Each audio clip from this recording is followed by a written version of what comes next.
So in my last session, I talked about Bethany and the importance, the very much the intentional um,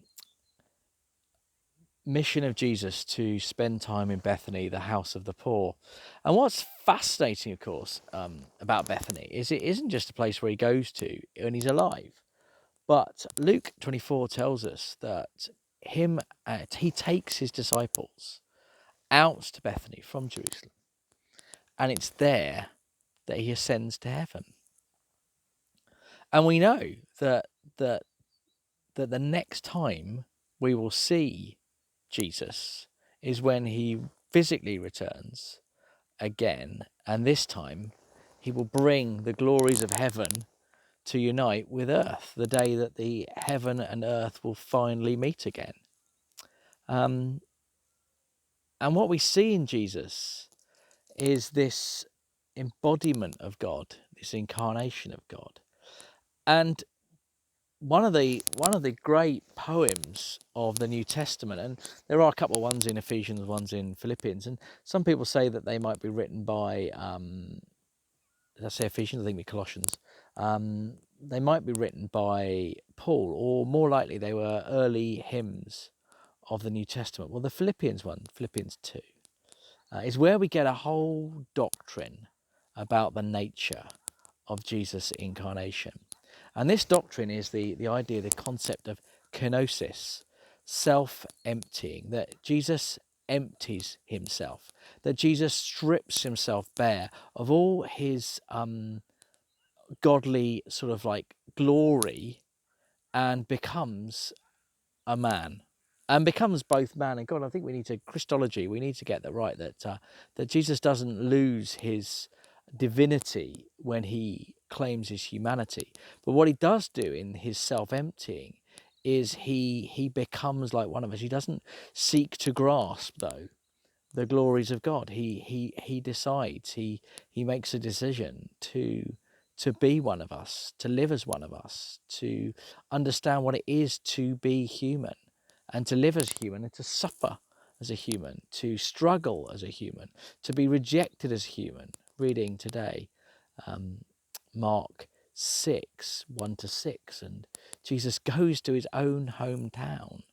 And it says, basically gets, they start questioning who he is, where does he come from? What is his authority? And even he says, a prophet isn't recognized in his hometown, but even by his own family, he says, which actually is kind of must be hurtful that even his own family don't recognize this role that he'd got. Self-emptying love, such a wonderful concept for me, that God sends his son, the missio Dei, to be sent. I'll talk about missio being sent later, and he willingly strips himself. And that's why when we think of atonement, at one-ment, we can't just limit it to the cross incident.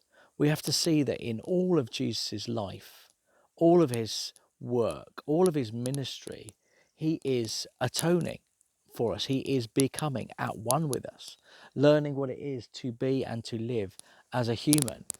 And he's emptied himself.